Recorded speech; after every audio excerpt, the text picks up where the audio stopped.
राज्य ने अपने संसाधनों पर जाति आधारित गणना कराने का फैसला किया। 2019-20 में सबसे पहले देश में नीतीश कुमार जी के नेतृत्व में बिहार की तरफ से ये आवाज गई, ये जो जबरदस्ती श्रेय लेने का पाखंड कर रही।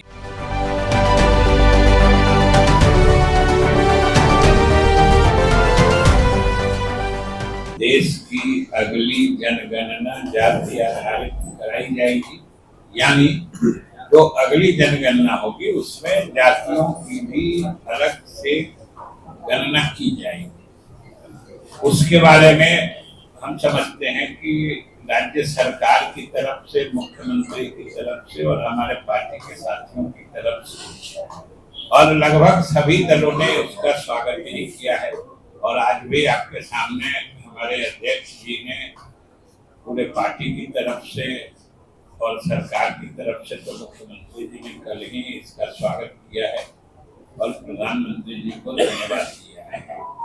आज हम मुख्य रूप से बात करेंगे कि जब केंद्र सरकार ने अपनी इच्छा जाहिर कर दी है या कल अपना फैसला सुना दिया है कि अगली जनगणना जाति आधारित होगी, तब जो विपक्षी पार्टियां, चाहे कांग्रेस हो या राजद हो या अन्य कोई दल, ये जो जबरदस्ती श्रेय लेने का पाखंड कर रही, हम उसके बारे में आपसे बात करना चाहते हैं। और जब आप पूरे घटनाक्रम पर गौर करिएगा तब आपको सारी स्थिति स्पष्ट हो जाएगी कि इसमें इनकी क्या भूमिका रही। इनकी भूमिका इतने तक सीमित रही कि जब मुख्यमंत्री नीतीश कुमार जी ने इस दिशा में पहल की तो वो भी साथ में लग गए। हमेशा भी नहीं कहते हैं कि कोई वो विरोध कर रहे हैं, लेकिन किसी चीज को समर्थन देना और किसी चीज की शुरुआत करना या नेतृत्व करना, इसमें बहुत आसमान जमीन का फर्क होता है। और ये पूरे घटनाक्रम पर आप देखिए कि बिहार में जो 2021 में ही जनगणना होने वाली, जो अभी तक संयोग से दुर्योग से नहीं हो पाई है, बीच में कोरोना का प्रकोप हुआ, उसके कारण अभी तक वो विलंबित चल रहा है। उसी समय जब जनगणना होने वाली थी 2019-20 में सबसे पहले देश में नीतीश कुमार जी के नेतृत्व में बिहार की तरफ से ये आवाज गई कि 21 वाली जनगणना जाति आधारित हो।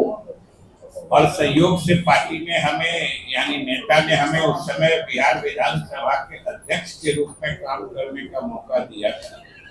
इसलिए मेरी अध्यक्षता में बिहार विधानसभा ने 2019 और 20 में मुख्यमंत्री जी के इस प्रस्ताव को सर्वसम्मति से पास किया और केंद्र सरकार से अनुरोध किया गया 2019 और 20। और हम जब डेट बता रहे हैं, घटना का सीक्वेंस बता रहे हैं, तो हमेशा याद रखिए उसका भी अलग महत्व और तात्पर्य है। और 19 और 20 कहने का मतलब है कि दोनों समय में बिहार में एनडीए की हुकूमत, नीतीश कुमार के नेतृत्व में एनडीए की सरकार थी, जब पहली बार विधानसभा में इस बात पर सर्वसम्मति से प्रस्ताव पारित हुआ। उसके बाद फिर अगले कदम के रूप में 2021 में सर्वदलीय प्रतिनिधिमंडल प्रधानमंत्री से भी मिला था। उस समय भी एनडीए की सरकार थी और सभी दलों के नेता, संयोग से उसमें भी मैं एक था, हम लोग गए थे और प्रधानमंत्री से मिले थे। और प्रधानमंत्री की तरफ से सिर्फ एक संदेश आया था कि भाई अभी तो जो उस समय तक 21 जनगणना के बारे में पद्धति या प्रक्रिया चल रही थी वो काफी बढ़ चुकी थी, यानी जो उसके फॉर्म होते हैं वो छप चुके थे। इसलिए उन्होंने कहा कि खबर दिया था, संदेश मुलाकात के बाद हम लोग की जो मुलाकात हुई थी, जो उसमें बात आगे बढ़ गई है, हम इसमें देखते हैं कि अब इस स्तर पर क्या किया जा सकता है, और राज्य सरकार चाहे तो अपने स्तर से कर सकती है। उस आधार पर मुख्यमंत्री जी के पहल पे जो हुआ, राज्य ने अपने संसाधनों पर जाति आधारित गणना कराने का फैसला किया। साथ ही उसमें हर परिवार, हर व्यक्ति के आर्थिक स्थिति का भी अध्ययन का समावेशन किया, और उन सब पर ये भी डेट याद रखिए कि जून 2022 में पहली दफा मंत्रिपरिषद की बैठक में निर्णय हुआ कि बिहार में जाति आधारित गणना कराई जाए।